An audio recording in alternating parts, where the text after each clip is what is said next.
How the Virginia, Virginia, Joe, Lamor,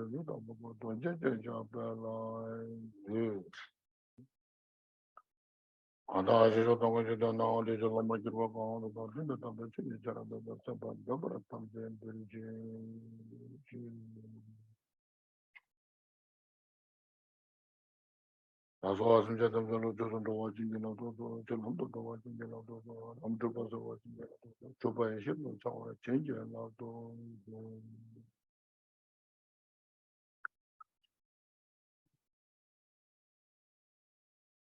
Okay, hello everybody.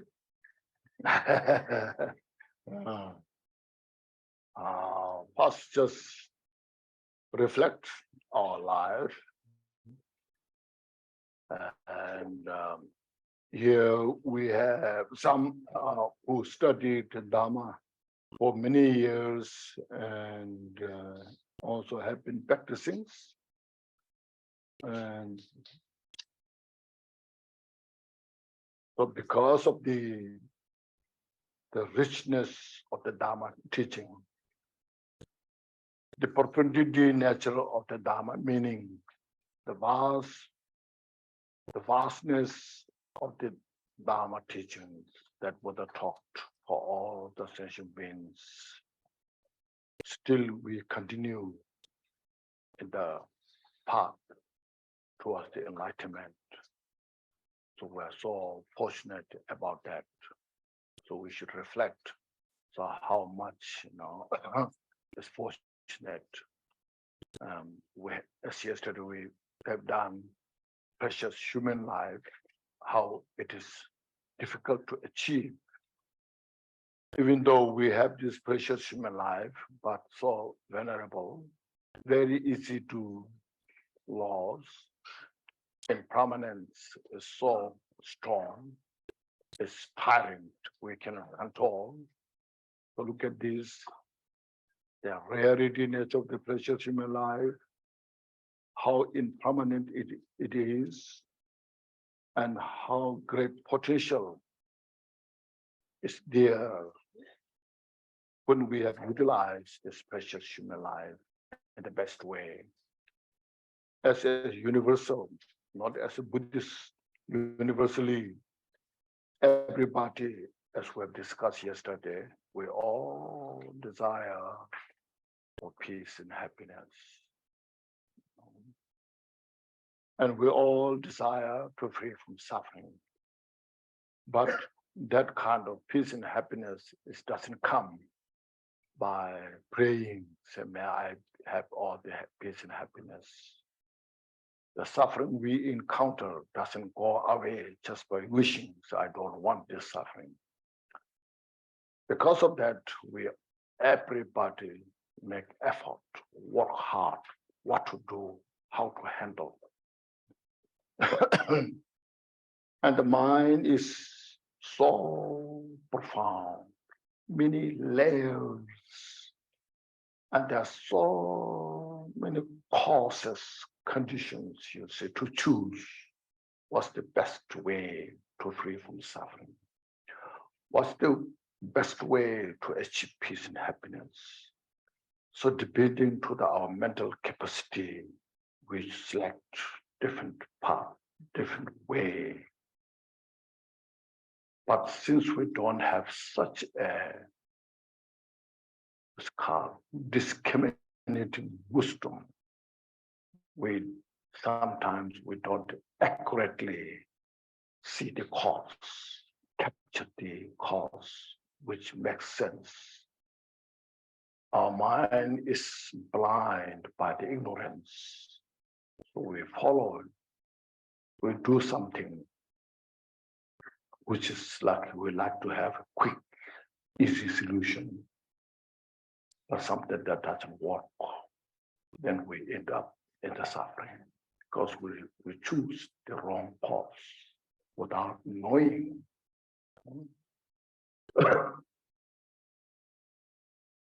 So in the world, as yesterday, I have mentioned few things, and you have read many books, you met many great teachers, received teachings.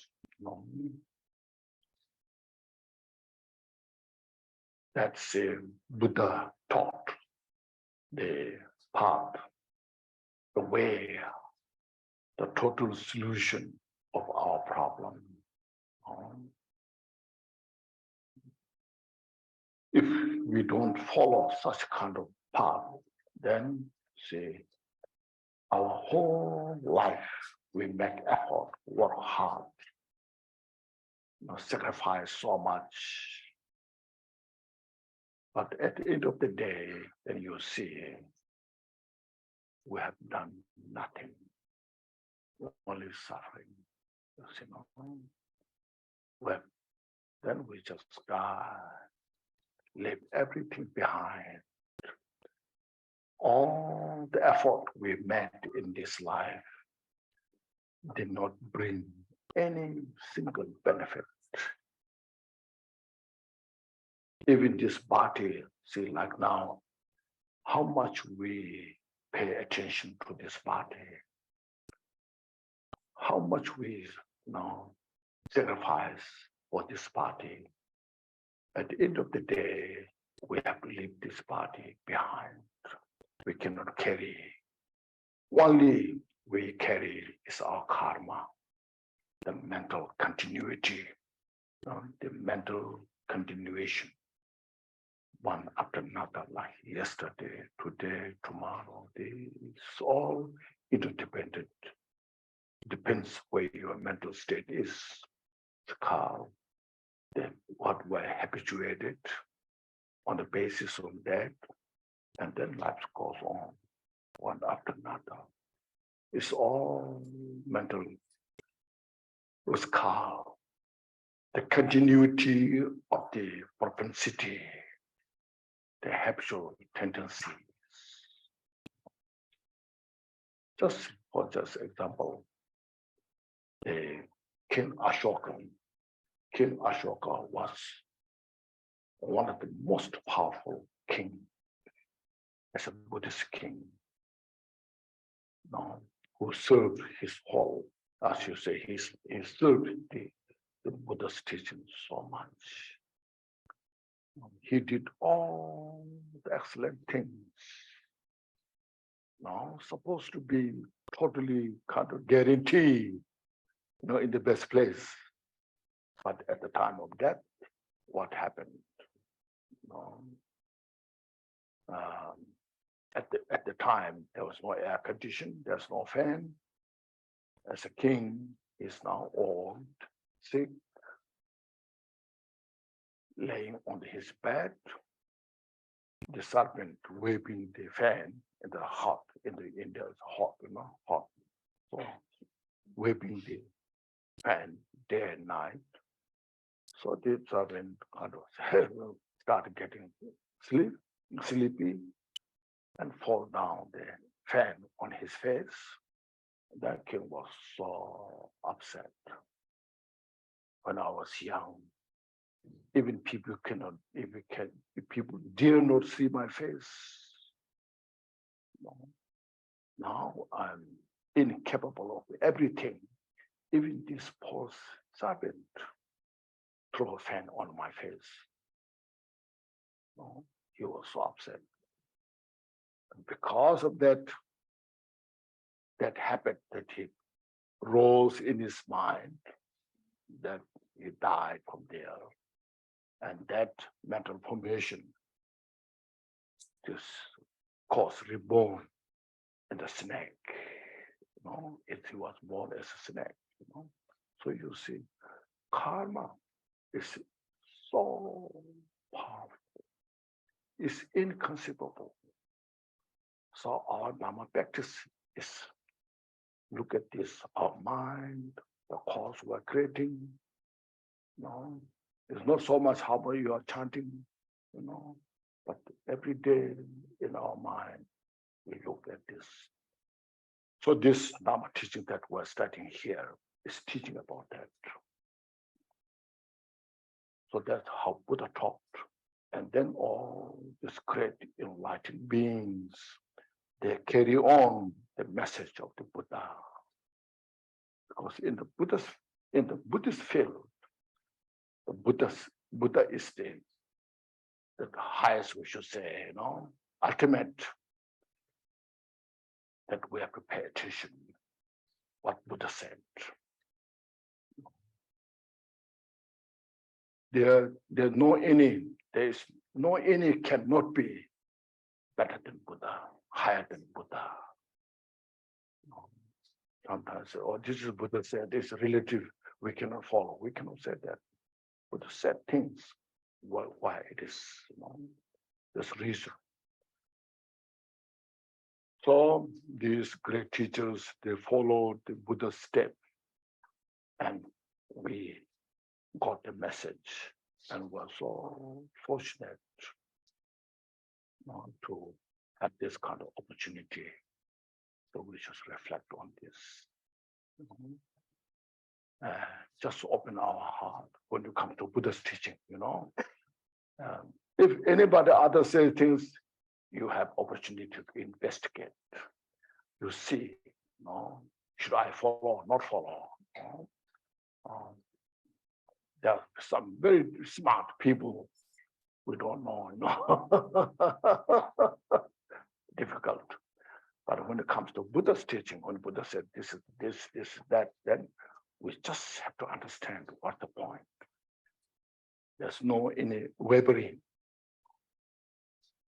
So this, as yesterday mentioned, we all, the Buddhists that we have in this world, Theravada system, Mahayana, Vajrayana, whoever, we follow to one Buddha, the historical Buddha, who taught the teachings. So precious. Who dedicated their life in the Dharma teachings. Nothing but always in the right path, no mistake. But our mind, as I mentioned, has many layers that habituated so much. So we have to aware those, as yesterday mentioned, we have to aware all the mental habits of this and purify. So this yesterday, the teaching went very well, step by step. First, what's the cause of being in the samsara? Is it from the beginner's time up until now with the samsara because of our delusions. Then we reborn life after life, life after life. Because of this, you see, the affliction, the wind flows. And every moment we are reborn, depending to our mind. Sometimes you feel so good, relaxing. Life is beautiful, so peaceful, wonderful. Like heaven, Sometimes you go to the rush, a difficult time, confusing, kind of afflicted, and depressed, suffering there. So then, what happens? A lot of fear there. What should I do?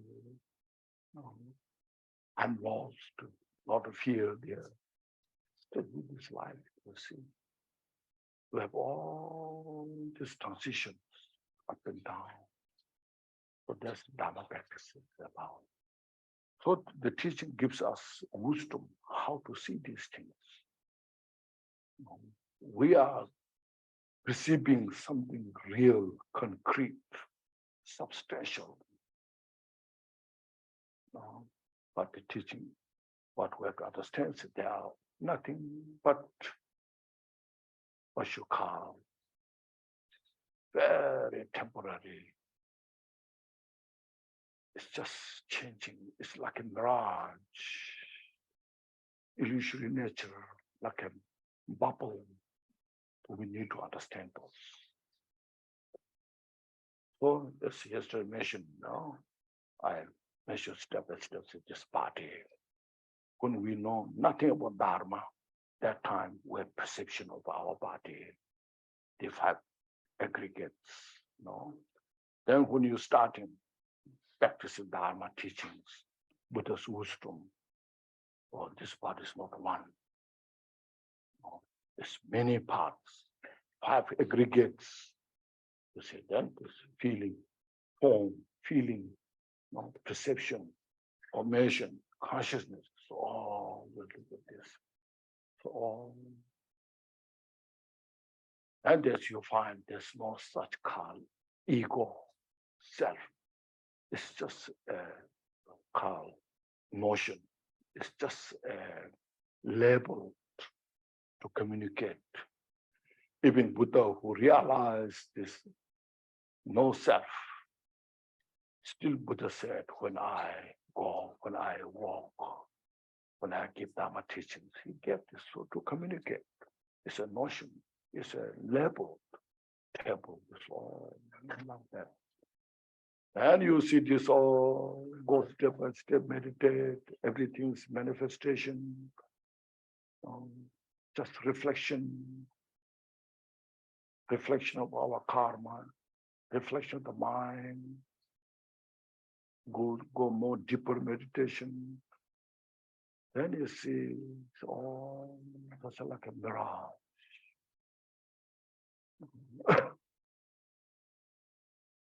Intellectually, you can see that. But since we have not realized, still we have, still in the mind, there's a fixation. If somebody says bad thing, it hurts my heart. No. If somebody is now there comes, they're calling me, you are bad person, bad teacher, it hurts my heart, Why I'm teaching, sincerely, why you are saying this, I'll be very defensive myself, because it hurts, because I'm not prepared, not realized how it shows like this. So it's all, as yesterday mentioned, everything in the samsara, in my world, is the product of the mind. It's a product of the mind. Directly or indirectly, So these are very important points. Especially now practicing lineage. This is very important. For the scholar, they may not agree with that so much. But for the practitioners, everything is a product of the mind. So that's why the whole Buddhist school comes. Vivashaka, Tantrika, Chitta Mantra, Bhattamika, this all comes. Plus, and the Tantrika and the Vivashaka, or if you divide all this like a quantum physics theory, then there comes the smallest dust particle, the outer phenomena to compose. The mind in one instant. We need that as a foundation to form this all gross world. And then Chitta Mantra goes one more step ahead. So that also is a mind. There's no any dust particle exists outside.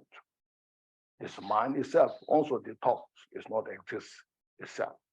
But that's called self-awareness. That should be there because you can see, your mind, you can see these all things, how you can deny. Then Mahatma goes another step. That also is interdependent. If there's no object, there's no mind. So there, as this outer phenomena is not exist as it is, when you investigate, likewise, inner phenomena, the mind itself, also non-existent. In the Lanka Sutra mentioned, this all phenomena neither exist nor non-existence. Same way, the mind itself is not exist. So the view is free from all the perception. Nothing. But at the same time, in the relative state, you can see all this. So that these things sometimes, as we're beginner, difficult to comprehensive, difficult to accept. So therefore, it's good to read the great life stories of those masters, like Milarepa, how he displayed. He entered into the yak horn. So, when the Rejungpa received, Milarepa was in the yak horn. Yak horn was not bigger. Milarepa was not smaller, but totally he was spacious there. And the hailstorm hitting on the Rejungpa's head. And he was desperate to free from that. And Milarepa says, come in, come in. And even Rejungpa, his hand doesn't go in the yak horn, because he had not realized. And Milarepa had realized, showing that. So that's what shows his practice.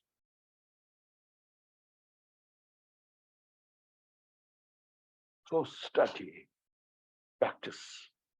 These two are, as yesterday, I repeatedly put emphasis. It's important to get the benefits. So like that. So all,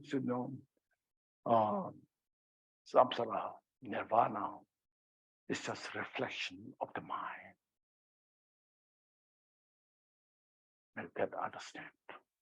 So then this is our body. From that point of view, we get chance to transform this our 5 skandha into the 5 Buddha's body. See, if it really exists as we perceive, no way how we can transform ourselves. No way how we can visualize ourselves as the deity, like the Tara, Chandresic, It's against the reality nature. But since that's not the case, everything is illusory nature, manifestation. Then we can, this body will visualize as the deity. You can transform into enlightened state, you see. So the mind is the one. So that's why here now today, 13, we are reading 13, isn't it? So look at this very important point now here. If you don't have Mahamudra, where knowing one liberates all, you see, when you don't have the instruction and practice of the Mahamudra, knowing everything is into one. Knowing everything into one, and then liberates all. See, Chikshik Kundul, Sakya Chemena, Chikshe, Chik one. That your mind, the mind is mentioned, looks like a Chitta Mantra school, but it's go one step further. That mind, if you don't know that mind, then cannot liberate at the Mahamudra. If you know that one, your mind, as Mahamudra, then you can liberate, say, no. So if you don't know that, then you say here, no, but as satisfied with the title such as Master of 10 Texts, it's called KCho, Ramjamba. Ramjamba is like a PhD. You are PhD in the Buddhist philosophy. I've studied this text. You count many, like, no, Matamika, Abhisamaya Alankara, no, the Sutra of Alankara, all you name, there are 10 very important texts together. So I'm master on this. And you got the degree of that, doctorate degree on this. But still nothing. It's like a professor of the big university, like the Oxford, you know, Cambridge, you know. So what that does is satisfied with the title such as the Master of the 10 Texts and Holy Man. At the time of death, like a snake casting off its skin. You leave behind your title. You carry nothing. You know. The snake, which protects the snake, the skin. You know. At the time of death, the snake skin out and no benefit. You just go in the ordinary path. In the Zen also they're saying, no, the philosopher, when they die on their bed as an ordinary person. So practice is not just something, but it's practical application. If we need benefit from the study, practice Dharma, we need to practice.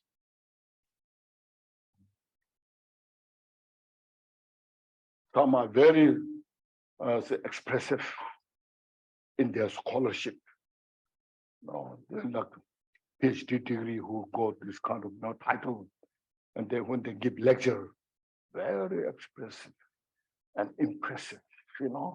Oh, what a great,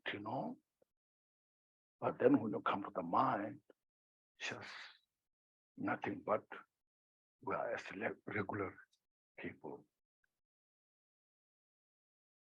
Our mental afflictions are just there, very fresh. And that impressive, now lecturing didn't serve the benefit, but what we have studied for. So we have to study and put into practice. Yeah, study is important. Without that, there's nothing to practice. Once we study it, then put into practice. It's not just to get the certificate, a piece of paper, then go around hunting for a job, I have this certificate. I studied this for this is many years. Now I need a job, then you get a good kind of job.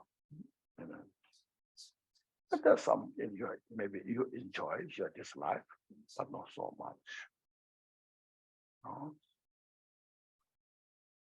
This is happening nowadays in a lot of monasteries, not only the college, other government, university, college, but even the monastery, we have this. They try to go like the 9 years study, 10 years study, and they try to get a certificate, the title of the certificate, whatever that, and they hunt for job. Just the Dharma is, I see, then you can see there are not so many realized masters. Very few.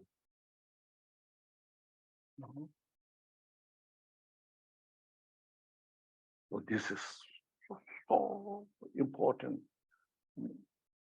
Don't say, Dikshit Kunde, Chacha Chemena, Kojuranja, Mingi, Yisimdi, Chiti Tuki Papa, Balatar, Tamin Gyoban, Tamin Gyoban, Brokers, who just died in the ordinary life, ordinary mind. Then that time we regret. Oh, I studied that many years, but now I have not put into practice.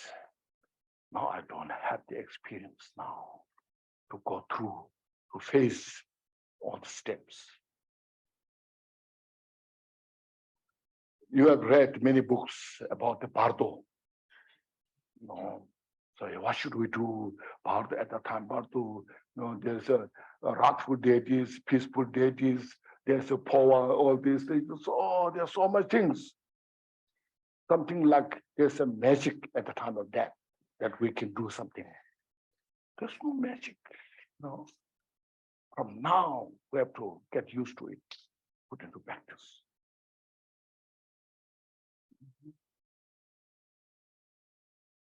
There's I have translated by a song of Jigten Sungkun, one of his very attendant, close disciple, died suddenly. So he forgot a lot of the Lama taught, the teachings. So Jigten Sungkun just directly saw his where he is. So he is called refreshing his reflection of the Dharma, reminding. So all from the beginning, now you are dying, you are dead, you are in the Bardo. Now all the teachings that I taught, you forgot. So look at this impermanence of the body, impermanence of all phenomena. The suffering is a vicious cycle. So he went step by step reminding. So because of his great teacher, could reflect to see him directly. And then at the end, so don't kind of distract by any of these things. Reflect on your mind. Unite your mind with your guru's mind. Means your guru who's enlightened. That nature of the mind is your mind. You're united. That's the ultimate power. Actually, it's the ultimate power to free from samsara, to achieve complete enlightenment. That during his whole lifetime, he received those old teachings. But due to some distraction at the time of death, he forgot. So Jesus reminded him about this. So like this is our, when you know, first it's important as a mention, everything you can say mind. As yesterday I mentioned, these are very important, This table, as you mentioned yesterday. Right at the beginning, like me here, I see this table very stable. This table is the concrete I can touch. It's abstract, It's all the size that I see, very kind of substantial. But the practitioners who realize this, then this is just a combination of many things. It's just labeled as a temple. There's no temple in the first place. Then, due to our effort, we put together so this called temple. It's just a mirage, you see. Just a reflection. Then you see, is this what I see this temple? This is nothing but the nature of emptiness. That's what in the heart story we have, The form is emptiness. See, emptiness is the form, you see. Form is no other than emptiness. See? The emptiness is also no other than form.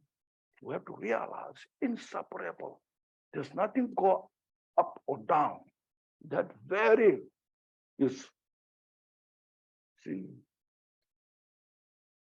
the two truths, non-duality. You see, but those who we are have not realized we are only relative truth, no absolute truth. No. So this called dualistic. Those great masters who realize this non-duality, the very ultimate nature of this emptiness is self, nothing but this form.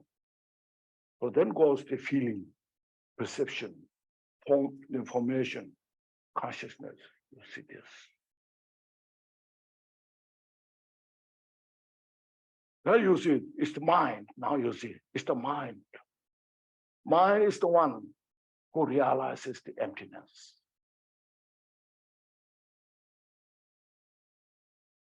Okay. So then you see, look at their mind.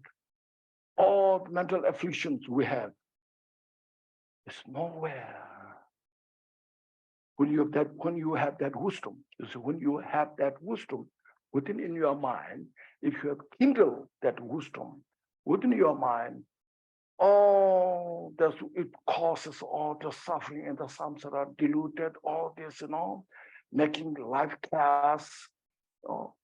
You drag, you cannot sleep at night, you go around and this all, and all the addictions, everything is a mental habit.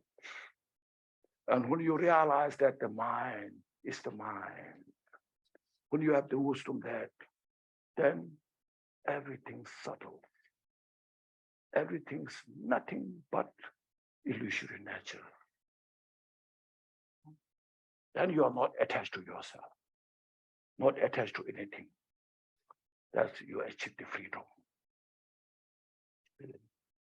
So Bodhisattvas, the benefit session means in the world, there's a lot of examples, lotus in the water.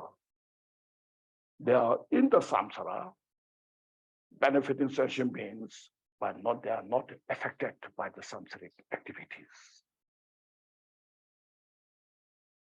So this is what is first very important in the mind. Everything is protects the mind. Then when you know everything, what their nature is. Just example, you see, these, I think the rice straw is empty, isn't that? I think empty. Anyway, bamboo. You look at the bamboo. There's just a forest of bamboos, You cut one bamboo, look inside, it's hollow,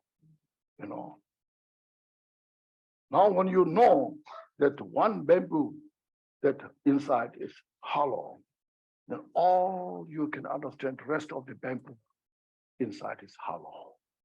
You don't have to go cut every one, everything. So like this, when you realize this is nature of emptiness, then you can realize everything is emptiness. That's what it's called. When you know one, you know everything. Okay? This is the importance of this. This is the lineage we were holding, this called practicing lineage. Okay? Practicing is so important. Without which, then being just scholar is just a title. No practical, no achievement there.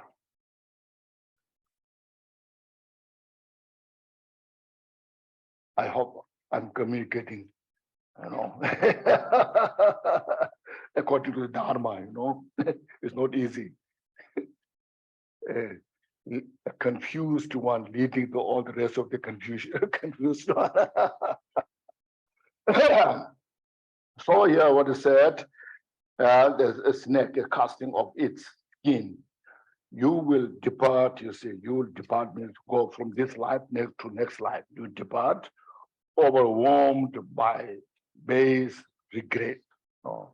Then you say, I studied so much, I know so much, I debated so much, the mathematical system, the pramana, the pramana system, the validity of this cognitive validity of the cognitive and the mathematical system. This all I put together and debate all rest of my life, and I investigate so much, but have not put into practice. So now I regret it. I don't have what I needed. see, I prepare all the best food, but when I'm hungry, the food's not there. What should I do now? So put into practice. No.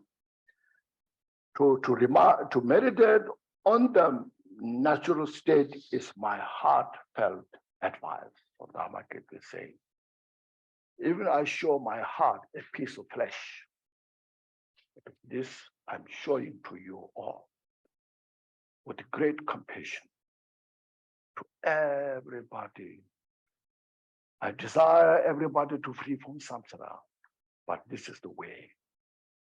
There's no alternative. Everybody has their own responsibility. So next is saying here, you see, powerful people, clerics, wealthy and warriors, even those haughty ones will eventually wander in the battle, where they won't be able to free themselves from bad habits. See, to engage in the secret Dharma is my heartfelt advice. Now, as generally in the world, you say this is a president, this is a prime minister, we have all the titles, as a leader of the country. And then business world, so they are also like this. This is the president, this is this. Now in the Dharma study, in the monastery, this is the abbot, the very high, head of the monastery, head of the lineage. We have all those titles. Now she said, Chimbu, Tumbu, Chubu, Pao. And then in the war, he went through war and he destroyed all the enemies, warriors, heroes, all this we have. Then Haiti, who claim themselves they are powerful people. At the end, they have to go through the same avenue. It's democratic now, real, In that avenue, when you go through, then no one can claim I'm the head of the lineage, I'm the head of the monastery, I am powerful people, I'm the prime minister. Oh, cannot say this, to go through the same place, same road. Or I'm rich, I'm powerful, cannot say these things, you see. No. Chitik. Chitik, Nela, so none of this will help. So put Dharma into your practice. That this is my heart advice. Whoever that is. So we sometimes feel, oh, I'm very inferior, in the Dharma. How I can achieve enlightenment? No, I cannot. Sometimes we look down ourselves, suppress ourselves. Somehow I'm so powerful, so important, So disregard all these things. Everyone has a Buddha nature. That Buddha nature is shared equally with everybody. Buddha nature is within us. And develop that courage.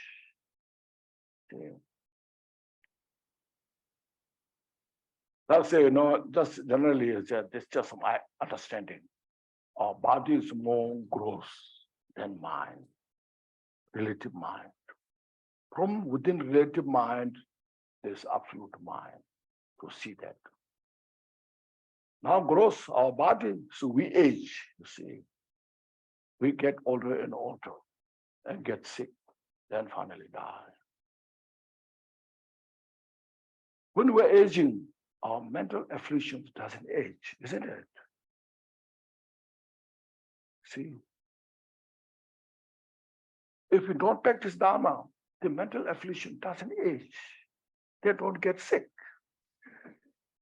Physically sick, they are so active, and makes it miserable. Look at these things first. Then that relative mind, even physically we get age sick, they don't age, they don't get sick, but they're impermanent, up and down. So now look at the ultimate nature of the mind. When you see that, then that mental afflictions can eliminate. So you can see they will not exist anywhere. So your ultimate mind is always there. It's not something concrete, inseparable of the effulgence and awareness. You know the word effulgence? You should know these words,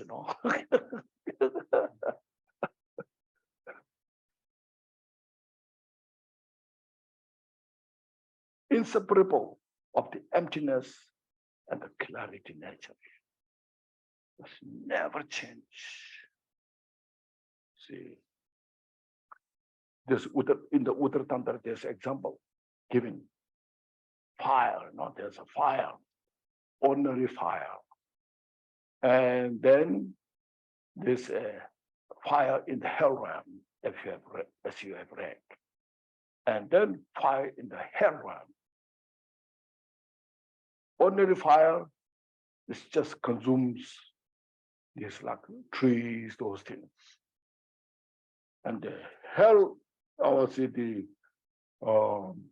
hell realm fire burns whole this in that area, that mountains.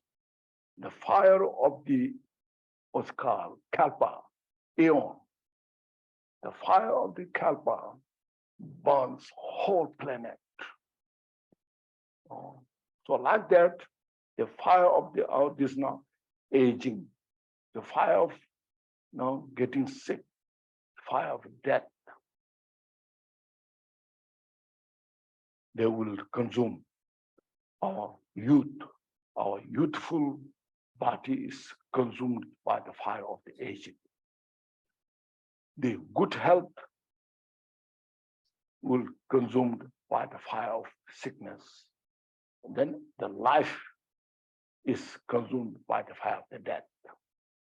But your Buddha nature cannot be born. Like the space, even the Kalpa is born by the fire of the age, the fire of the Kalpa. But the space remains, never change. So like that, you develop courage. Even I get old, even I get sick, even I die, but my Buddha nature will never die. I can make it. I will practice Dharma, free from samsara.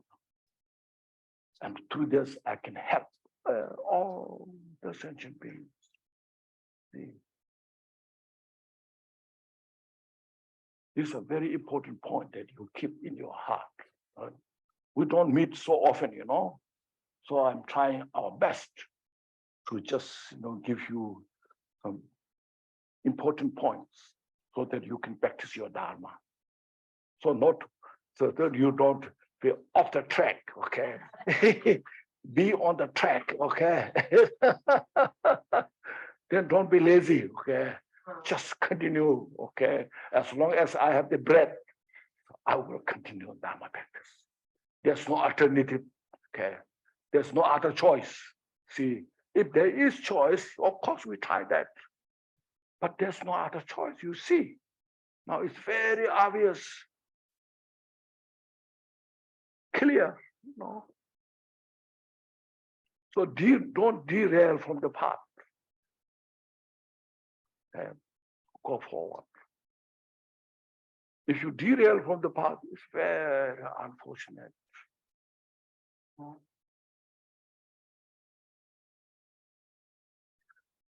Oh, this something I'm going to say. Practicing Dharma is my heartfelt, my heart advice. Oh, then this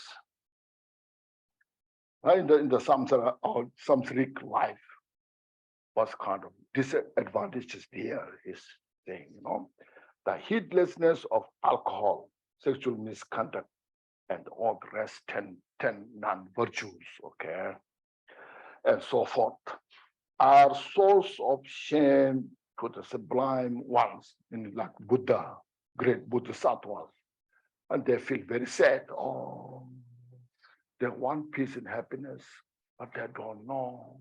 They follow in the wrong path, and they feel very sad. That's what saying, no? Once, and cause of faulty ethics means it's cause of suffering. Basically saying cause of suffering, okay? With the girded mind, so that mindfulness, the heedfulness of the mind, always be cautious. Samsara, we have to be very cautious. All the behavior of the samsara, you know? To develop a moral conscience is my heartfelt, means to moral conduct saying is very important. The moral conduct is the one of the most important kind of method to free from the delusions, to free from the misconduct, you know, cause of suffering. Basically, as I mentioned, yes, some people say, "Oh, I don't want to take this precept, that precept, because it looks like I'm trapped. It's taking my freedom." But in reality, why Buddha designed those things to free us from suffering. So we should look at the Buddha's wisdom, Buddha's compassion, you know. Like a mother who has a very small child, infant child. The child is going the wrong place. The mother knows, and she will be very protective. She will bring back from that place, you know, put in you sit here, you know. Sometimes she has to shout.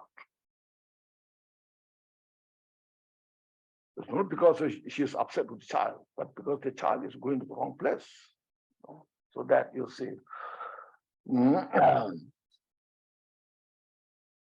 Then as physically you have to be very gentle, very, you know, like a Buddha walks with mindful, you know, the varieties of physical amusements such as jumping around and running means without mindfulness, this color, without mindfulness, you should add that, will only injure your body. So without mindfulness, you walk on the wrong place or wrong footstep, your body, and cause censure from others, constantly curtail heightness, you know, so I'm very healthy, you know.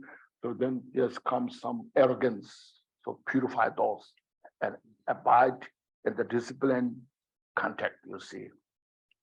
To be heedful of your body is my heart advice. Then this is the body. Now next is the speech.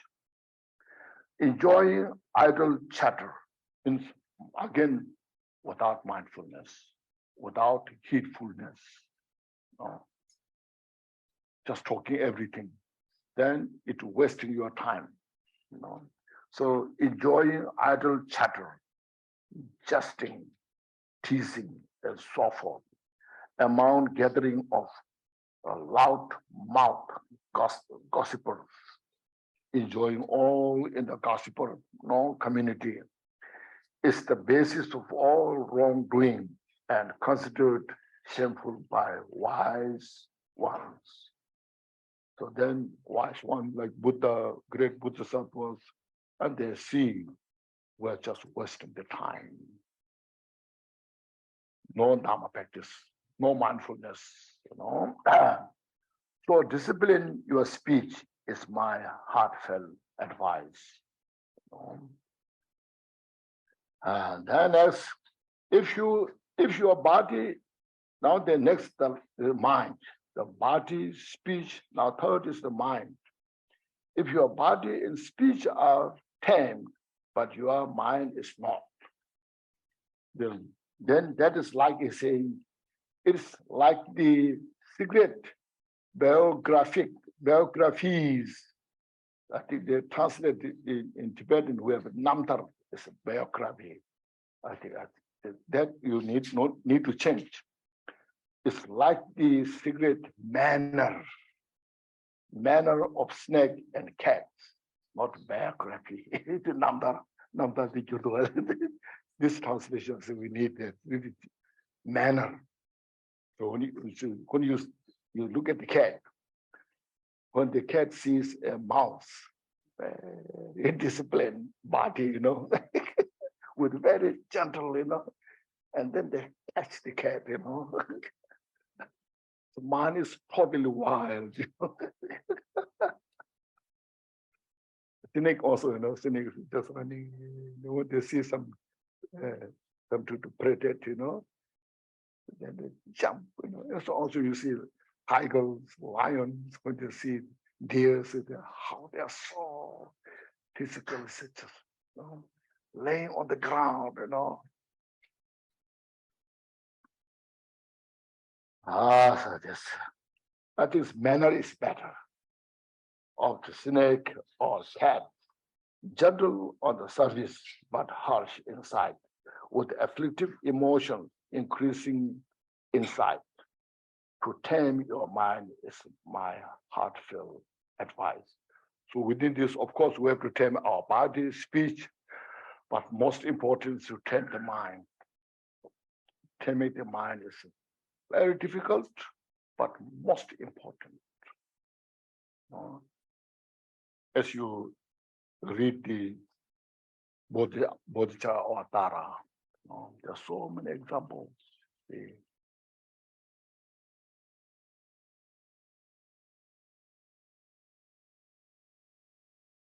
When our mind is not tamed, unruly mind, and then we try to tame others people, so it is impossible to kind of subdue all the world before you tame our mind. When we tame our own mind, make our mind ruling, then it is as if the whole world is tamed.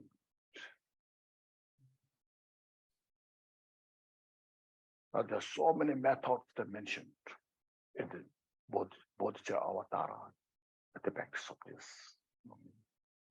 One example you see, your foot is barefoot, no shoes. Outside is all thorny, lot of thorns, you know. Your barefoot cannot walk on the thorny land. So now if you think how to cover a piece of leather or a piece of something to cover all this place, it's impossible. But rather You just wear a shoes, a leather shoes. Then you walk around. It's like a whole place is just covered with the leather. Same thing. If you try to tame other enemies everywhere, it's impossible. If you take care of this enemy, there's another one. If you take care of that enemy, there's another one, and more, you know. But if you tame your mind, develop loving kindness, compassion, bodhicitta, you know, see everything's just manifestation. See everything's just your reflection. You know, everything's just, you know, mirage. Then it's like taming whole the world. So we have the best choice to taming our own mind that we can do, that which even Buddha cannot do. But we individually have the ability, opportunity. You know, we take that opportunity and use that, practice that. So this mind taming is very important. You know? Now mind itself here say now here see 30 or 19. The natural mind is like clear water, but becomes unclear when surrounded with the conceptualities. Heedfulness and introspection are only winds that create more turbidity. So do not fight the conceptualities, for it is like taking poison as antidote to poison. To train in non-grasping is my heartfelt advice. Now here's my mother practice here coming, you know. Our nature of the mind is like clean, clear mind. When there's no wind, then you can see the depth of that water. But if there's wind flows, then the waves manifest, and then you cannot see the depth of the water. So it disturbs the clarity of the water. Same thing. Look at the mind. When you rest, even in shamatha, you meditate. Like first you follow the breathing. Breathe out, in, relax. Or first breathe in, out, and settle down your mind. That is so peaceful nature, calmness nature. Physically, you feel so relaxed. Mentally, you feel so relaxed. And this great joy is there. So the great joy is the flavor of your calmness of the mind. Look at this, you know. So then if you have special insight with that, then you can see the depth of the mind as it is. So say here, the nature of the mind is like clear water, but becomes unclear when filled with the conceptualities. All the conceptual thoughts, the thought process, the thought produced from that, like the bubble from the water manifests, then it disturbs your clarity of mind. Cannot settle. So therefore, heedfulness and introspection are only winds that create more turbidity.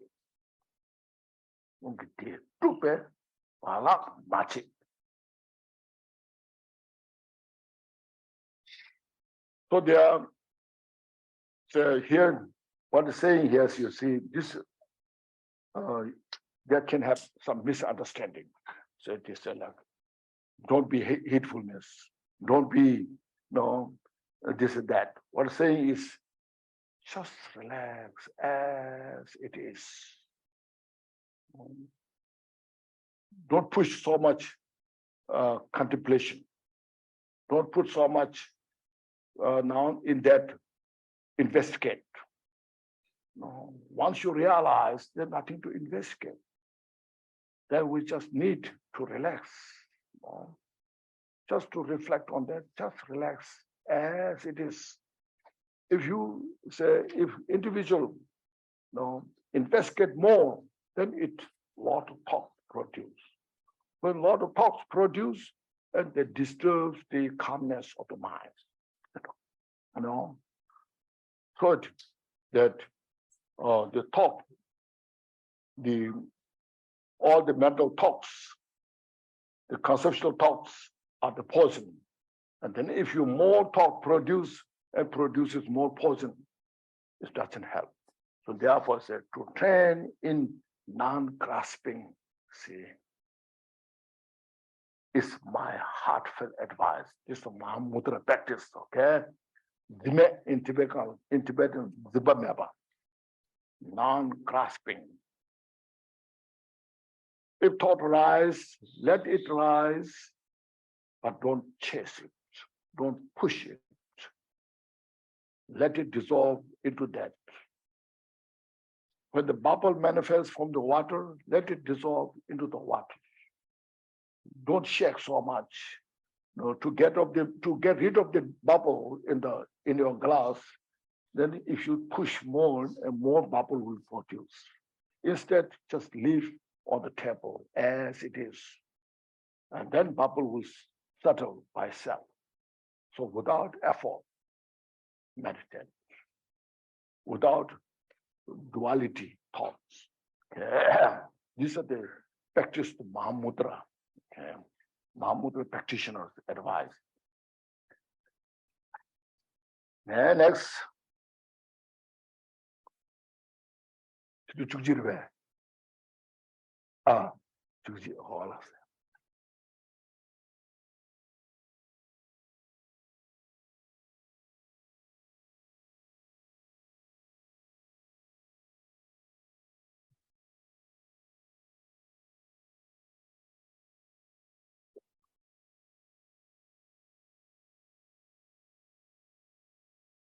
now verse 20.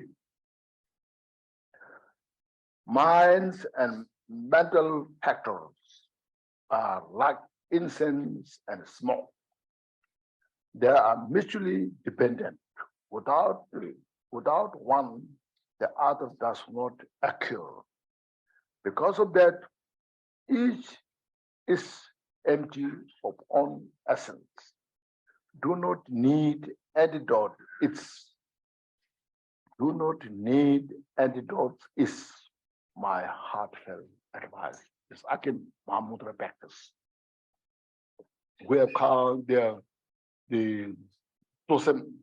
main mind, and then Simjung, mental factors.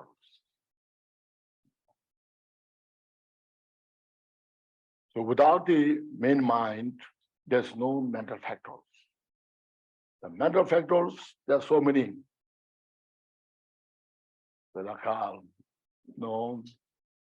All this like our attachment, aversion, and the good thoughts, bad thoughts, all these are mental factors that manifest from the mind. So that example is like incense and it's smoke. If you have the incense, you burn the incense, it produces the smoke. Without the incense, there's no smoke. So the smoke is manifest from the incense. Same thing. The mental factors are all manifest from the mind. I like to go, I want to sit, No, I like this, I don't like this. I want to make effort to practice Dharma. I want to do that, this, that, all different things. Simjung, Joseph, Juk, Semta, Simjung, Nyen Nishu, Kere Simjung Chukji, Zatala. Closer to the mind, there's 20 mental factors. There are 11 virtuous mental factors.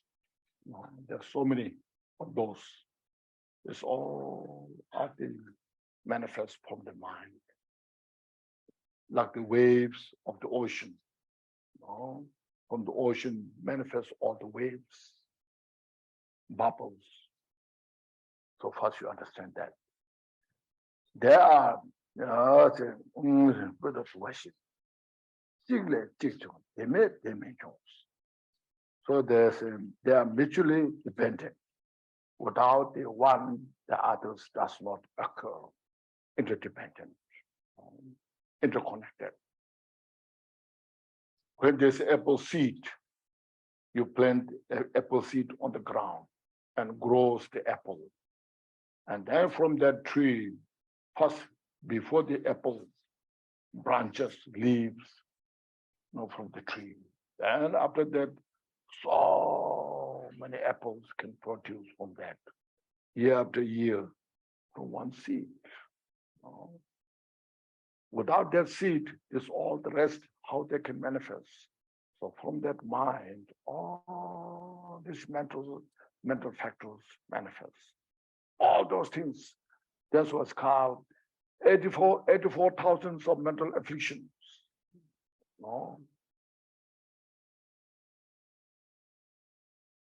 So it's interdependent, interconnected. They manifest, they dissolve, they manifest, they dissolve. Then, but their nature itself is nothing but empty. As I mentioned in the Heart Sutra, the form is empty and emptiness is form. Then same as feeling, perception, formation, consciousness, all their nature is empty. So likewise, all the mental, the main mind, and all the mental factors, their nature is empty. So you look at your own mind, sometimes your anger manifests. That anger, if you look at it, it's manifest from emptiness due to causes and conditions, due to our habit. But if you use his wisdom, which realizes the emptiness, the nature itself is nothing but empty. There's nothing to push, nothing to chase. Same all the rest of the mind, negative thoughts are in that nature. So its nature is empty. Because of that, each is empty of own essence. Itself is saying itself, that itself is empty by nature. We are not making empty. This is very important. See, we have to realize that their nature itself is nothing but empty. If we try to make empty, that's mistake, confusion. When you see as real something that this negative thoughts manifesting, if you perceive as something damaging, I must bring emptiness to destroy that, it's dualistic practice. So we have to get rid of that dualistic method. Let it settle by itself within this emptiness. I was saying this here, that is unmistaken. So that's why he's saying here, Dharmakirti is saying, do say, essence. Two, not need, see, not need antidote, see. Don't bring some remedy, antidote, to destroy our conceptual thoughts, to bring the emptiness. Don't bring the emptiness as a remedy, as an antidote to these conceptual thoughts.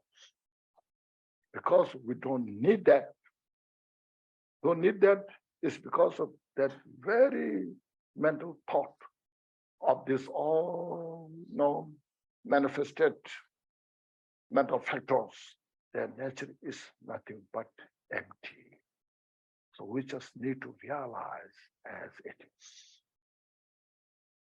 If you bring something antidote, if you bring something remedy to get rid of these thoughts, then we cannot progress on the path. Always remain in that dualistic thought. But if we could maintain as it is, then you can see all are just manifestation, inseparable, non-duality. See. So these are very important points.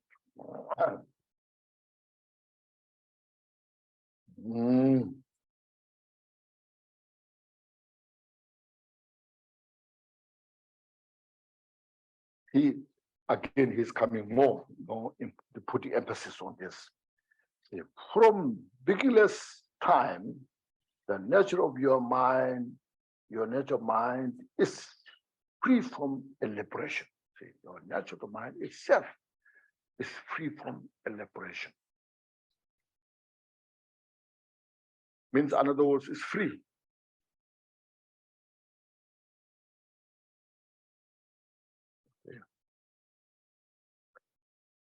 But because of that, there's no need for many crude, fabricated heedfulness. See, don't need something. All your mental, what you call it, fabricated mind, all these mental activities that we have to handle that within in the Mahamudra, we don't need another crude, crude, fabricated heedfulness. No need remedy estimation. What?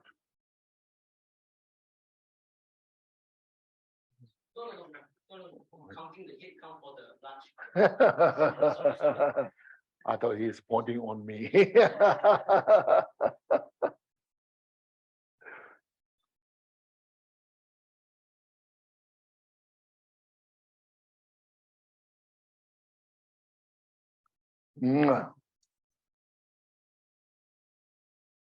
Because we have to realize everything as it is. In other words, we have to realize the nature of the samsara is nothing but nirvana. See, if we bring antidote, remedy, then we have to bring nirvana as a remedy to the samsara. We cannot realize samsara as a nirvana. So here, no matter what kind of thoughts manifest, this we need such a kind of awareness, mindfulness, a courage, utilizing all these things as the nature of as it is. Just in the mind training, you have read the mind training, the 7 point of mind training. You have read. If you have obstacles, suffering, may my suffering have enough. There's enough sufficient power to purify rest of the suffering of the sentient being. So you use your suffering to develop bodhicitta. Instead of hatred, instead of just say, I don't like this, rather say, this is the way I go through. I need to purify all my karma that I have created. It's the ways and method to bring into the path everything and follow to the enlightenment in the relative state. With this, any suffering comes, you have no fear. You are prepared everything to use as a path towards enlightenment. Then their nature itself is nothing but empty, just a manifestation. Empty doesn't mean nothing. No. It means, you see, as mentioned, there's no independent entity within that. It's all a manifestation of many causes and conditions. And then it's, that, having said that nature itself, there's no substantial things.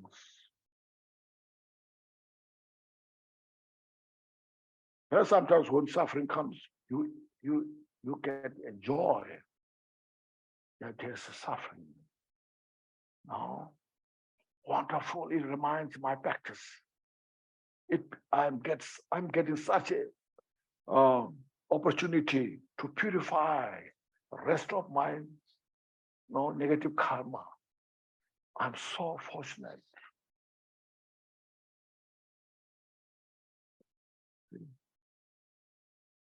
That's what Milarepa said, Nakashiji this. So I feel joy when I get sick. I feel happy when I die. This is the method to purify all my negative karma. It's not something manifested without cause, conditions. Manifested all this. So that's why, in Milarepa, in his earlier life, he spelled, exercised, black magic, killed many people. Now he knows that he has to pay price of that. If you don't purify this life, he will go to the hell realm. So therefore, he went through such great hardship just to purify those, carry on, in his life, and then purify. So he feels so grateful. And Marva gave him the instruction how to handle that. That's why he's so grateful, the Marva. So we also should take those examples in our life.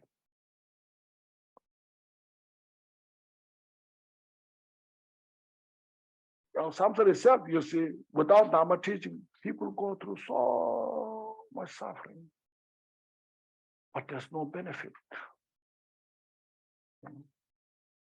People cry, you see all this, so much there. So if you know the Dharma teaching like this, we have every method to free from entire suffering, to free from the entire samsara. So that's the mind is very complex. Mind is very profound. Within this emptiness of the mind, all these complicities, vastness that manifest according to the cause, condition, and we put into those practices. See, these are priceless teaching,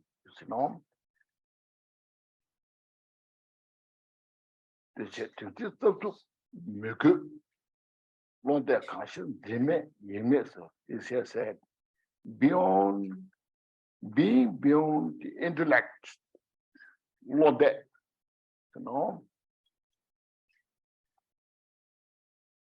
intellect,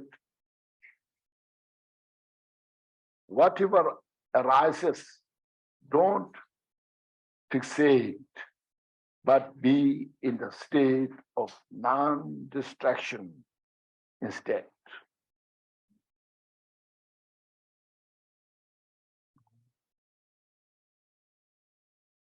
You can see in the ocean when the storm comes, big storm manifests, and that storm, when it manifests, all the seashore inside in nearby ocean, all the cities, all the places, they wash away, But when all storms disappear, where are they?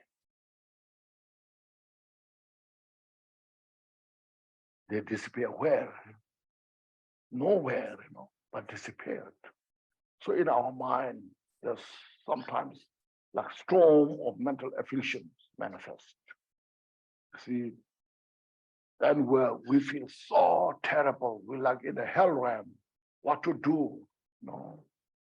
But if we have this kind of practice there, then just all are just manifestation.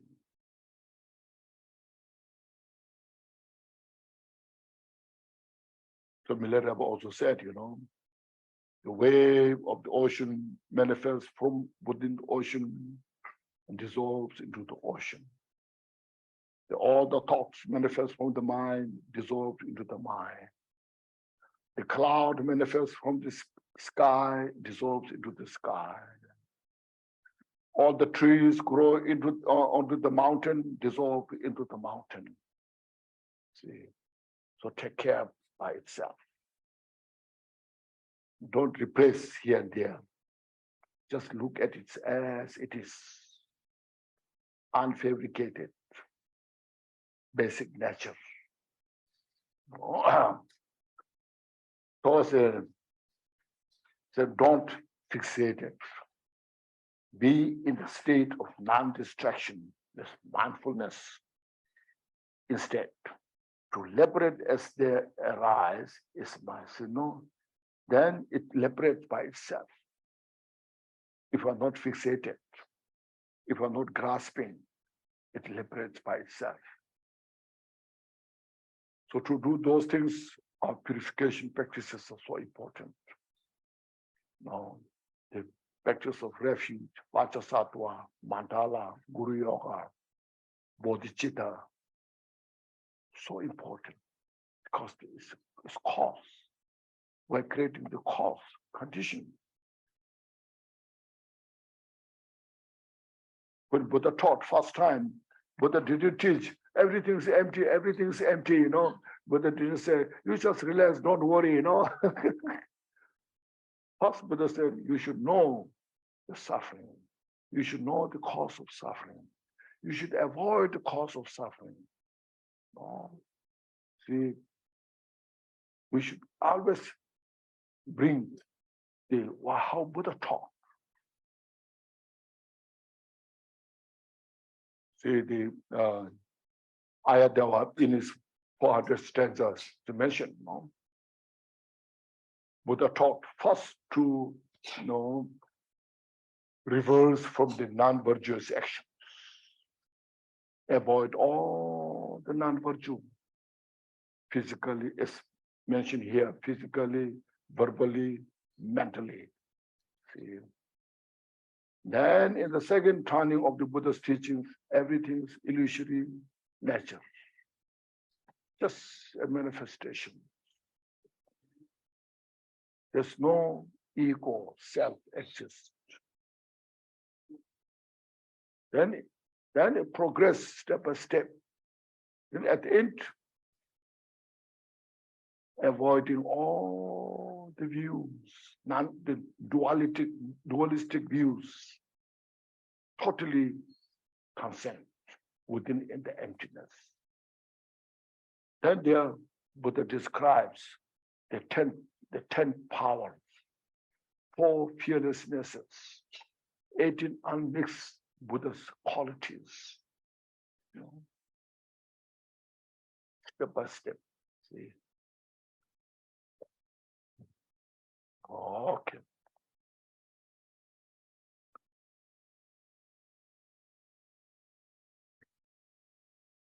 Oh, this instead to liberate as they arise is my heart. And so without grasping, within in the non-distraction, all these mental activities, let it liberate within in the emptiness, within in the wisdom. In here, the wisdom and emptiness are same nature, okay? Same point. And next.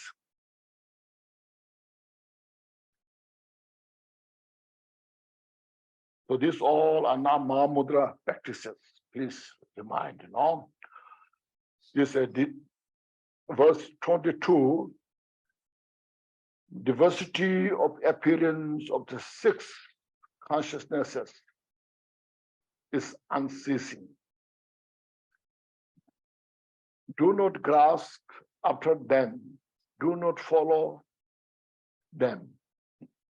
Whatever appears is itself, the fundamental nature of mind itself. To release into this abiding nature is my heartfelt advice.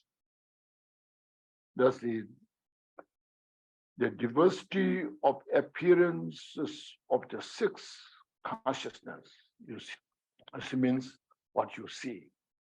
From the mental conscious, from the eyes, from the eye conscious, you see all the phenomena, all the forms. From the ear consciousness, you hear all the sound. From the nose consciousness, you smell. From the tongue consciousness, you taste the food. Body consciousness, you touch. Mental consciousness, you reflect on the phenomena. So this is 6 consciousnesses relate to the 6 objects.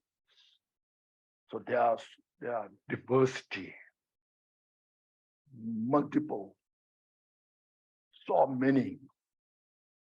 So you see good form, ugly form, varieties.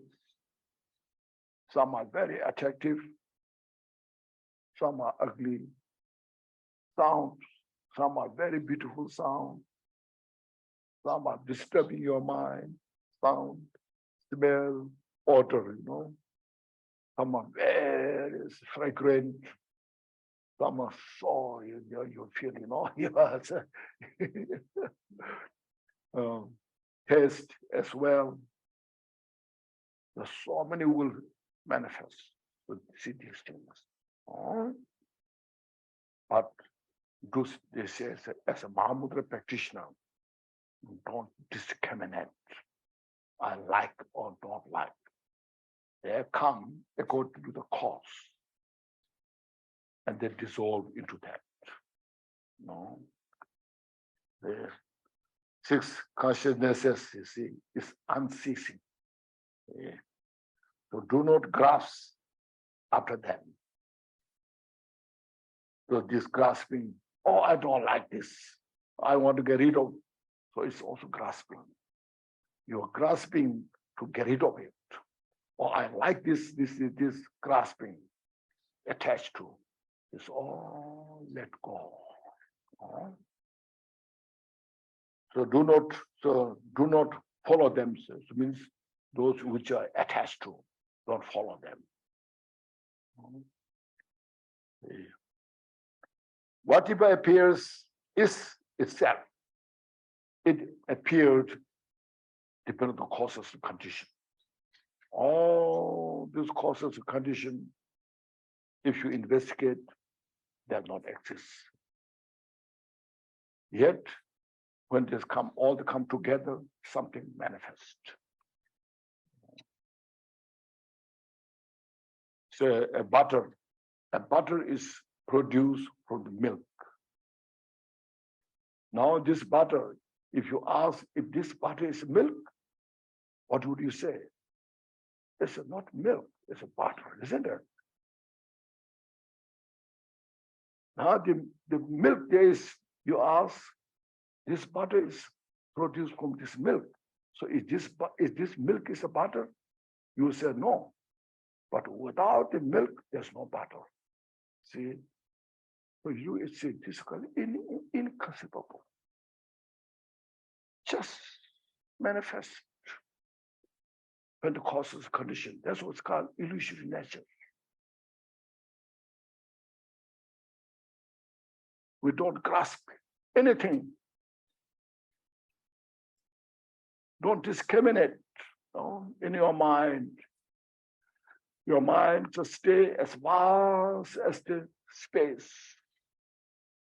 As space manifests everything.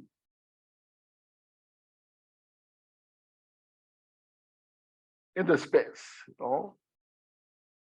in the space, the mind, all this manifests in the mind. So we should have such wisdom, such a courage to see them just as a manifestation. They come and go. So don't hold on it. Sometimes you meditate, very good experience. You feel so good. Next day still, oh, yesterday my meditation was so good. I want back that, When it doesn't come back, you feel so upset. How I can get it, It's gone. What you can do. So let me continue your practice, good or bad. Just meditate on this.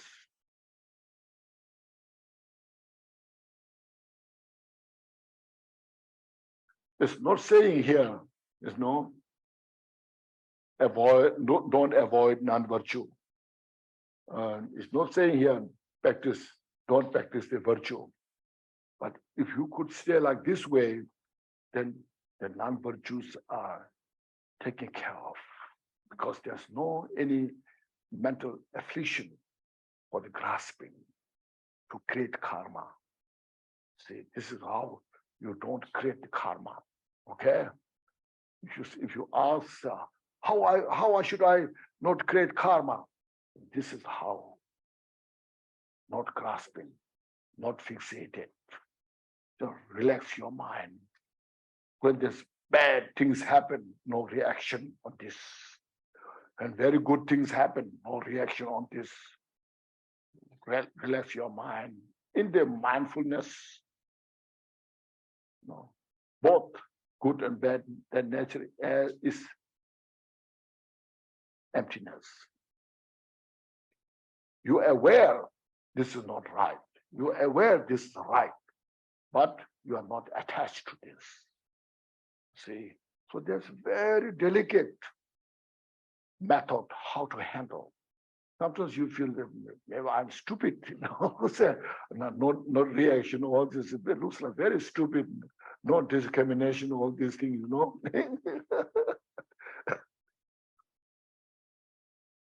When you offer good food, nothing special. When you have a very bad food, nothing special. This is looks very stupid. But it's the practice of non-attachment. You're aware this food is good. You're aware this food is not good. But in your mind, the practicing non-aggression, non-attachment. See. Making sense? So keep this in your mind, how delicate they are. These great bodhisattvas, they're aware all precisely. All the causes that we're making, very precise. You see, because of that, is something happening. They will tell you, this is happening because of that cause, because of this cause. If it is like a dull mind, there's a danger of the understanding of dull mind and this very precise, discriminating wisdom. Sometimes you feel it looks like it's dull, nothing, no reaction, good or bad,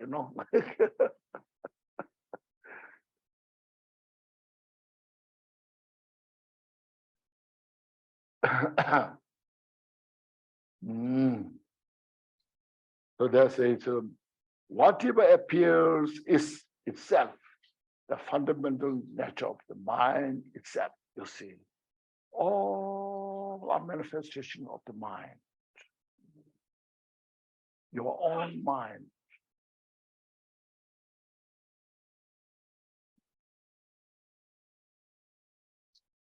All the different types of negativities manifest when you know how to take care of them. Then that resolves of that conflict.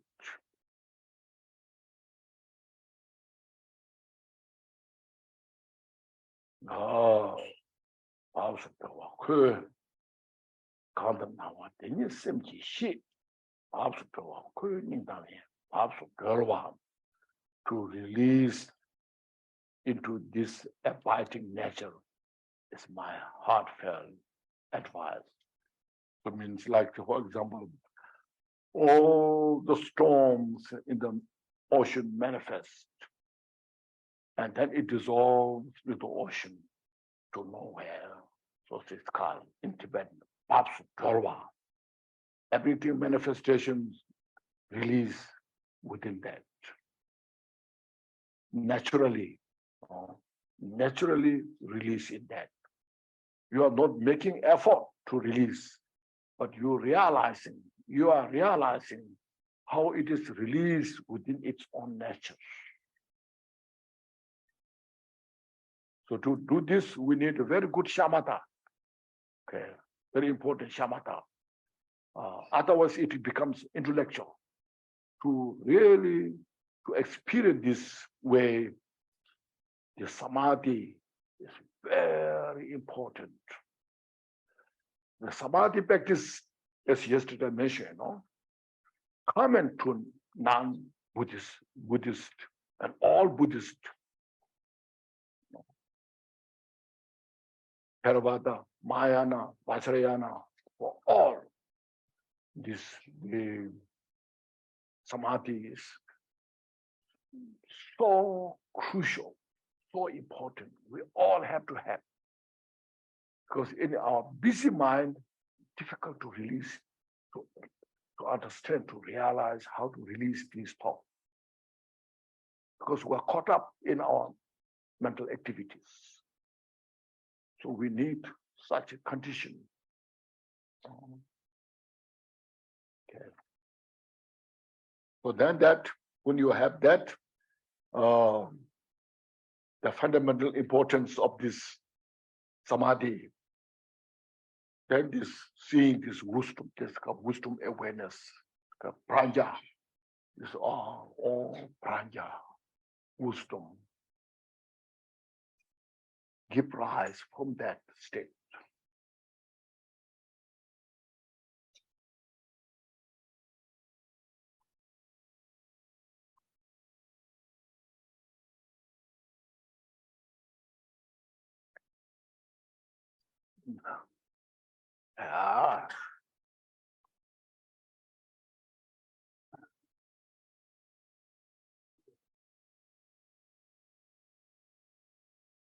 Now, Namak is building up, okay, first, starting, if you look at the path of accumulation, you first look at all the disadvantage of the samsara.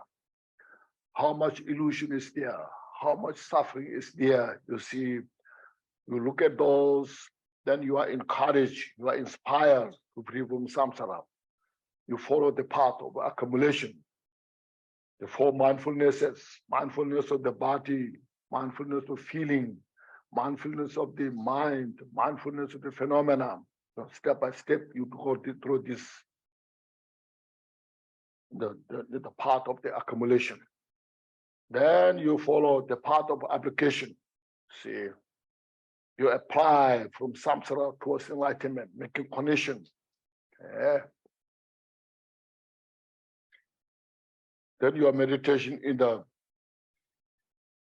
this all path follows with the samadhi. Okay, samadhi is principle. It's all progress, all this wisdom on the base on the samadhi. Yeah. And on the base of the samadhi, you develop these all excellent qualities. Then you reach to the path of application. Yeah. And with that Vajra-like meditative state, indestructible samadhi, kindle the special insight. As yesterday mentioned, synchronize the samadhi and the meditative state of this special insight. Then you capture the basic reality nature of the all phenomena, your true nature of the mind, not just intellectual, but you see it directly, you captured it. So this step by step, you know.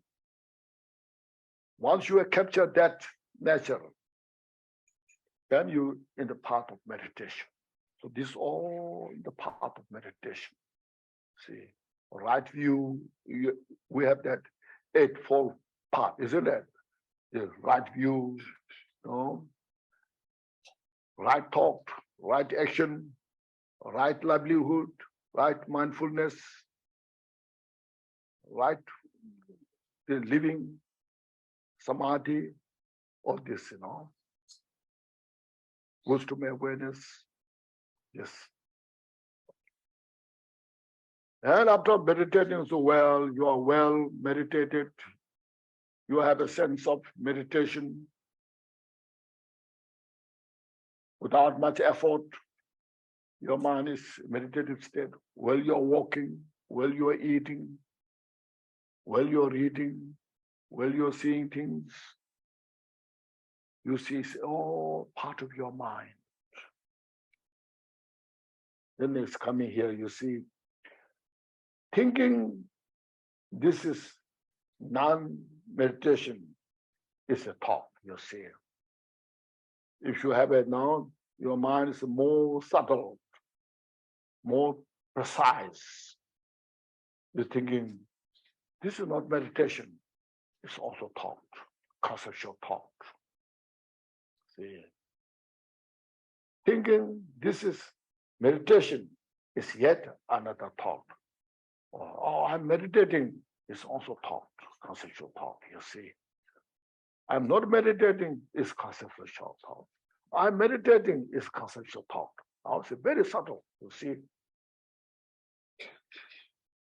Therefore, do not think of either meditation or non-meditation.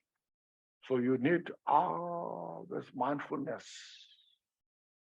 So your mindfulness is like the stream of the river.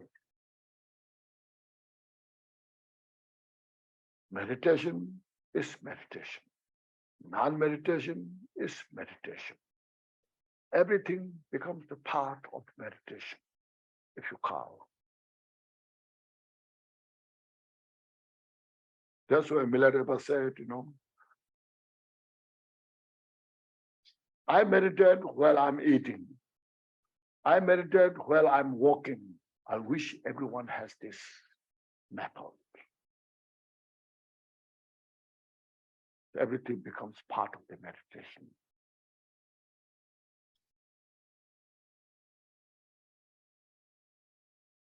This is becoming like a meditation path, especially 8th Bhumi, okay? 8th Bhumi, no, 9th Bhumi, 10th Bhumi, if you know, you know.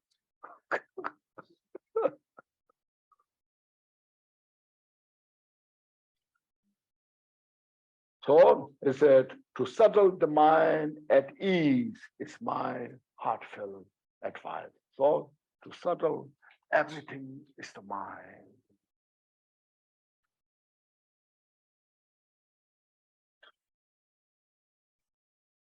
There's nothing to meditate, but everything is meditation. Very important points for the Dharma practitioners now.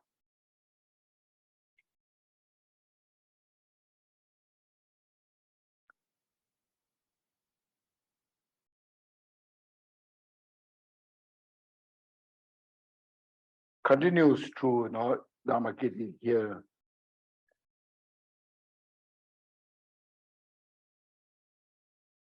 Without judging, verse 24. Is that right? Without judging whether it is or is not. When thought arise, do not follow them with another, but let them go. Do not modify, negate, or establish.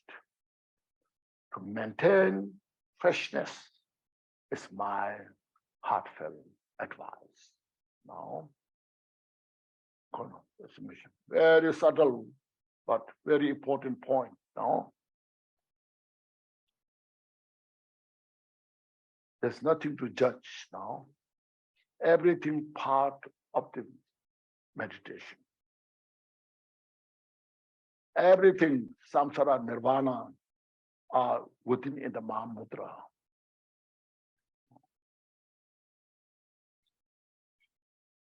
Within in the Mahamudra itself.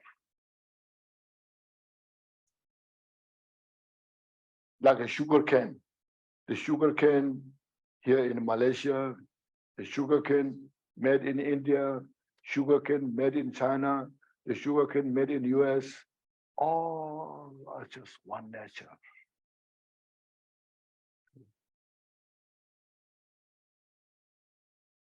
There's no difference. So therefore, there's nothing to judge. So without judging, see, whether it is or it is not, or is not. When thoughts arise, so do not follow them as earlier, no, with the another, but let them go. Let them go means don't attach to it. Don't grasp, don't hold on it. Don't expect, let go, no.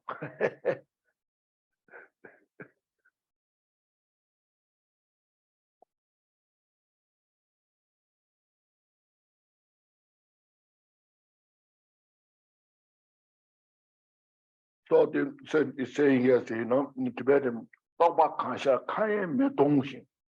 whatever thought rises, don't take away your attention to the thoughts. Rather, that thought, let it be in that mainstream.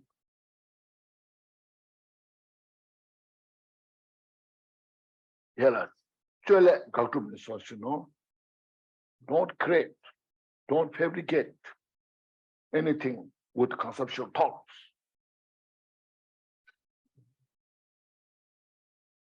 Don't reject, don't accept. Go to Bisepa. God, reject, to accept. As earlier mentioned, all the thoughts they manifest, they dissolve. And let that be.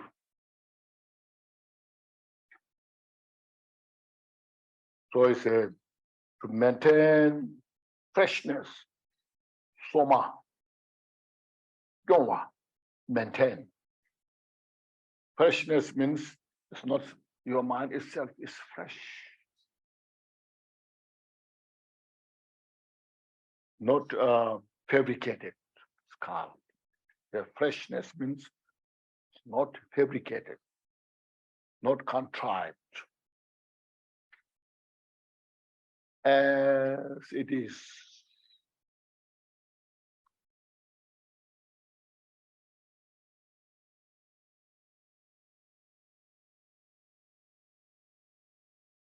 Okay, now verse 25.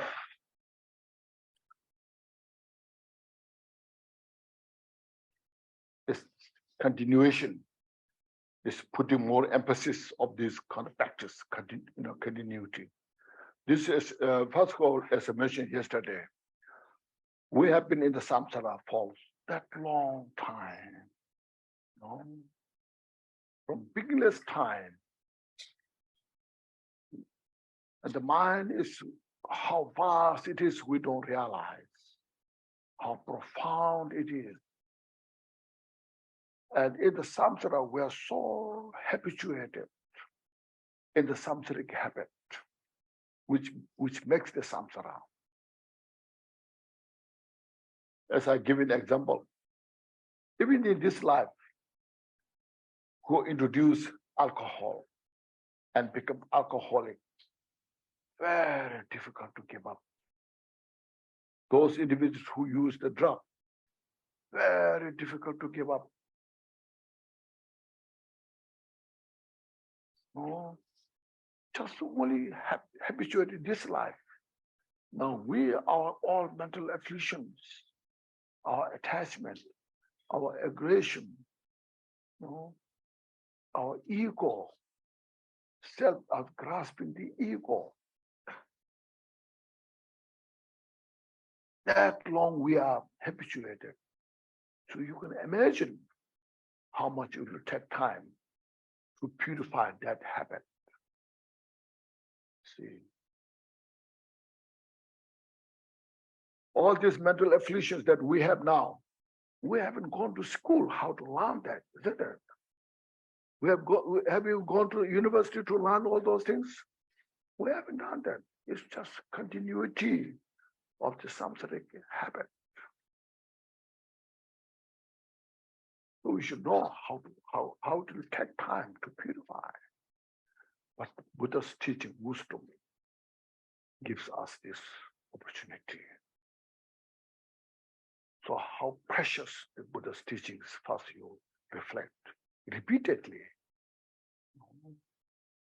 Some people think Dharma practice is it's boring, It doesn't bring such great joy in my life, So I'm not interested. It's because my habit is just coming, keep coming. And then I always reject. It's just so suffering, Sometimes we feel that, because the habit is so ingrained. So for this, we need unflinching devotion to the Dharma.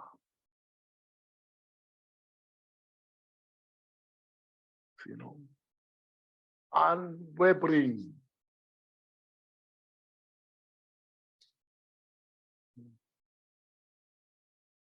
That we need that.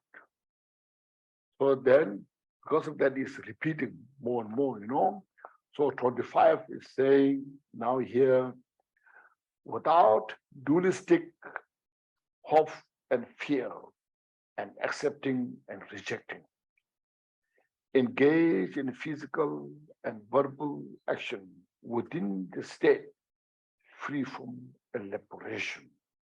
So free from elaboration is the mind.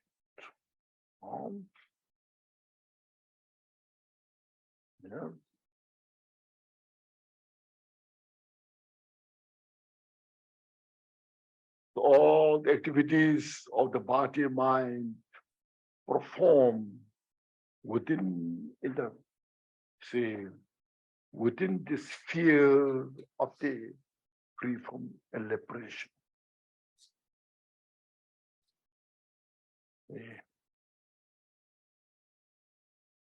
And allow contrived thoughts to dissolve into space, All the conceptual thoughts, dualistic thoughts, hope and fear accepting, rejecting is all that dissolve into this namaskar, into the space of the mind, sphere, into the sphere of the mind.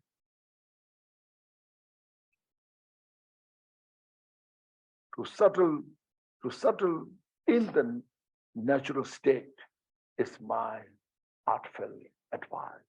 All this let's settle into that natural mind as it is mentioned before. Relax that, the mind.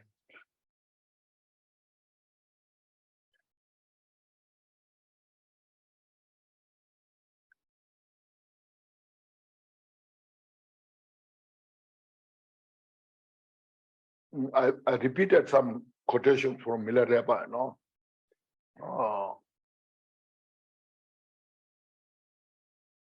So Milarepa talked about this, see, to one of his female disciples, Lexibum Skal.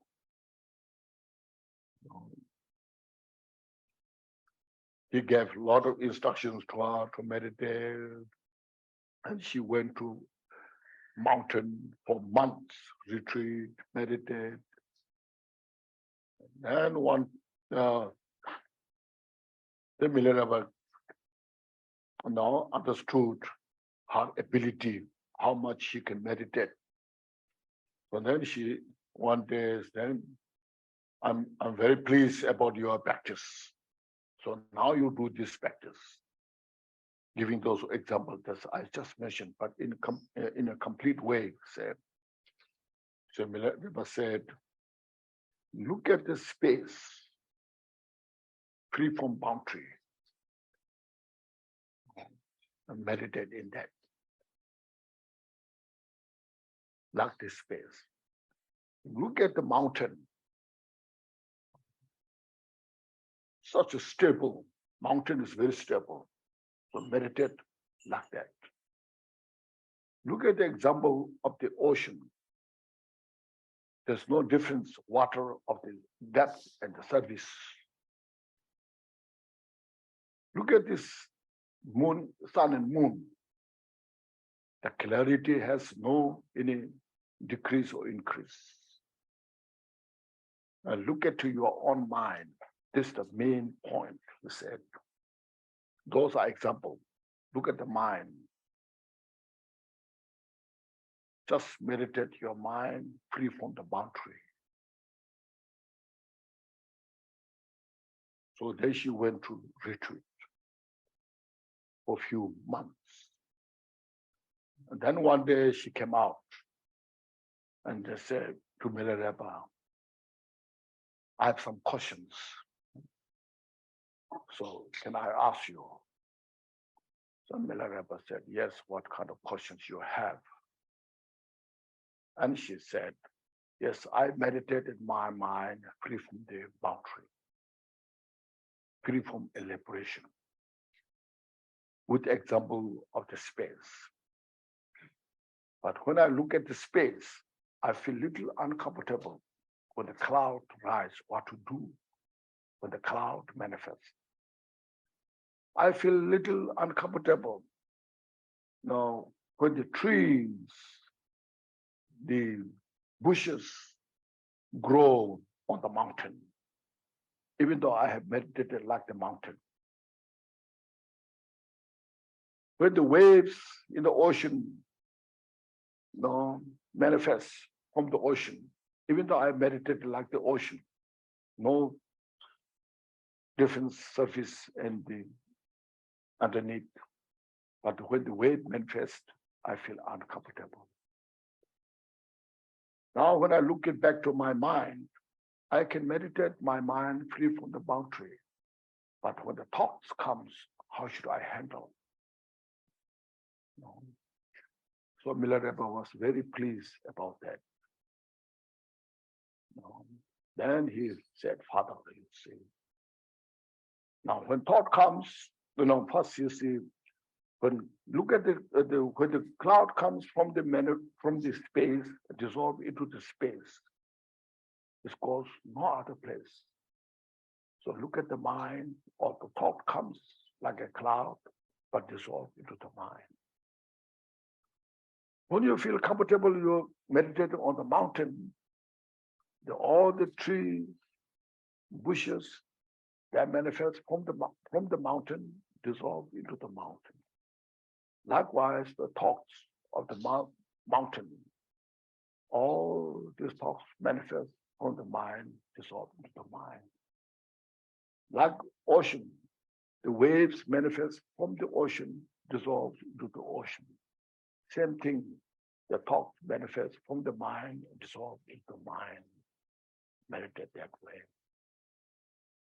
And this way, she was free from samsara. So this is what he has now is teaching us this.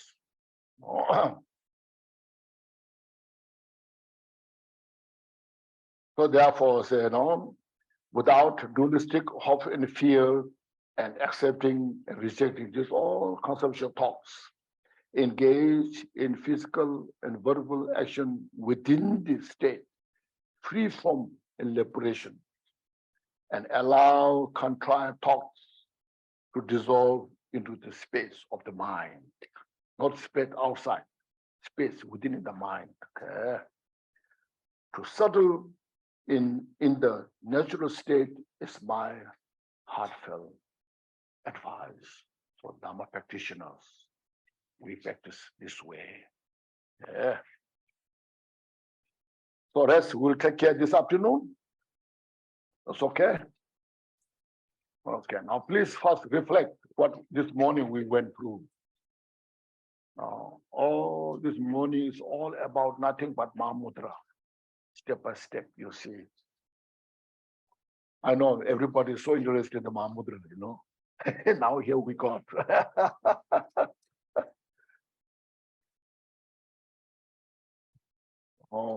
So reflect on this. And now make in your mind all these precious teachings that we received. And if I made a mistake, so then you should develop compassion. Okay. Oh, this poor monk, he's making a lot of mistakes, but it's okay. We got opportunity. No, we're grateful. See, but Dharma is the most precious. It's digging the depth of the mind. See, not just touching the surface there, here, making some beautiful things, rather touching the essence in this busy life, okay, in this short and busy life, touching the basic of the essence of the Buddha's teaching. So please reflect on this, meditate. So I will now practice the rest of my life, as mentioned, without derail, okay, without the object track, be in the track and just follow. And you will be grateful yourself. You will feel happy. Oh, my life, precious human life, has been meaningful, useful. Okay? Thank you so much. Always good to dedicate in one session. Cultivate bodhicitta and then mean session, dedication. This in the Konchog said, must practice, all practice within session.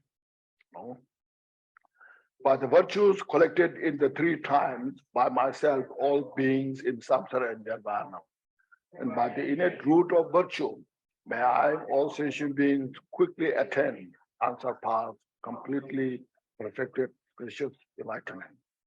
May the teachings of the great, all-knowing Andaman, who sees all phenomena, master of the dependent erosion, be upheld until the end of samsara by instructions and practice through the study, contemplation, and meditation.